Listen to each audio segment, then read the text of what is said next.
bonjour, je m'appelle Yannick Élément, je suis le directeur artistique du Festival gaspésien de contes et légendes qui se tient à Mont-Louis depuis 2013. C'est donc la 8e édition du festival. Depuis le début du festival, en fait, l'affiche, c'est plus comme une œuvre d'art, comme un artwork que juste une publicité. Donc, depuis le début, là, depuis 2013, on engage toujours des illustrateurs. Ça a changé. Mais depuis 4 ans, c'est Emma Desjans, qui habite à Mont-Louis, qui fait l'affiche. Donc, moi, je m'amuse vraiment à leur laisser libre cours à leur imagination. T'sais. Les seules contraintes, c'est que je dis, c'est du conte, de la légende, rêve, c'est onirique, puis c'est du dessin. Fait qu'elle arrive toujours avec quelque chose de là, c'est comme une baleine dans une bulle. Fait que c'est toujours intéressant de voir comment eux interprètent le conte, l'onirisme, tout.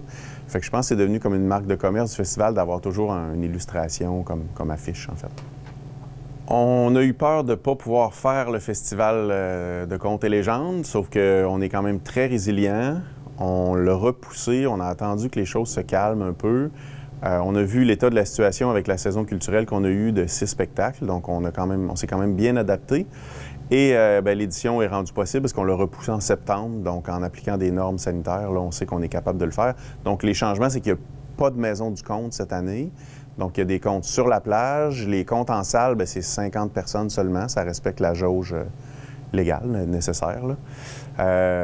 C'est ça, puis ça fait beaucoup des activités extérieures. Puis on fait seulement 2 jours pleins de contes au lieu de 5 normalement. Donc on a réduit un peu l'édition, puis on a changé un peu la formule. Il y a aussi un parcours compté, donc les conteurs vont se promener de place en place. Donc on essaie de faire ça le plus possible à l'extérieur.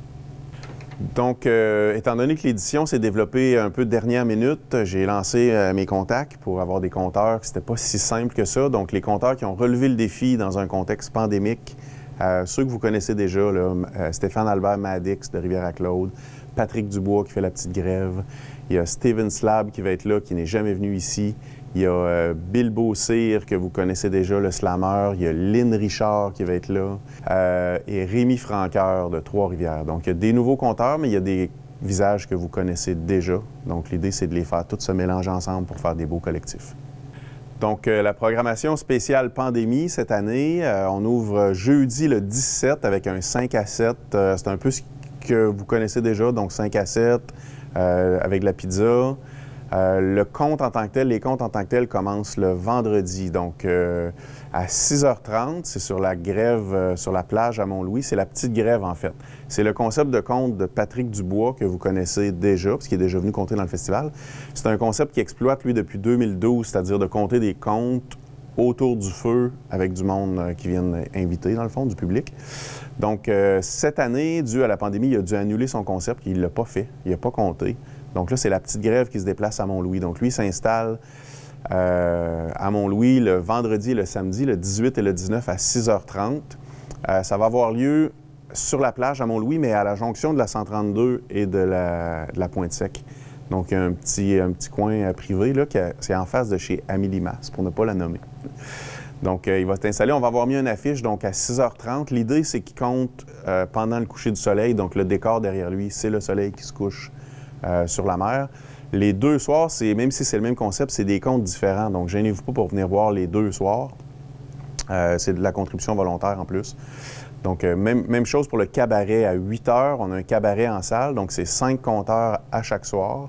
Les mêmes conteurs reviennent de soir en soir. Il y en a qui sont différents le vendredi puis le samedi, mais c'est pas les mêmes histoires. Donc, vous pouvez venir voir les 2 spectacles et vous n'aurez pas les mêmes histoires. C'est les mêmes conteurs, mais c'est un spectacle vraiment différent. Donc, ça, c'est à 8h. Les billets sont en vente sur lapointesec.com. C'est le seul événement payant du festival. Ensuite, à 10h, j'ai un événement qui est récurrent aussi, qui était déjà là l'année passée. C'est le Dub & Conte avec Vander. Donc, c'est spécialement conçu pour les conteurs et ou les insomniaques. Ça commence à 10h. C'est comme un micro ouvert de conteurs. Donc, les conteurs sont invités à venir conter de courtes histoires sur un fond de musique. Donc, il y a une interaction entre les musiciens et les conteurs qui se fait. Et ça finit tard. Le dimanche, c'est le dernier marché public de la saison qui coïncide avec le festival.